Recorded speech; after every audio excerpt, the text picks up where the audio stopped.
In mobile communications, the general trend is towards high data rates. This is a result of new services being introduced on the basis of increasingly powerful computer technology and the development of corresponding applications.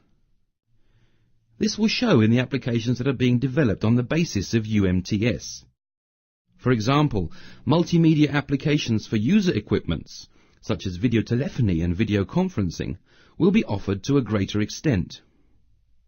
Also, the users will be able to surf the net with high data rates. A range of undreamt of opportunities will open up to e-commerce suppliers. The term m-commerce is already established as a name for e-commerce via mobile phones. Mobile access to intranets and local area networks will provide the users access to data and company information whenever and from wherever they like.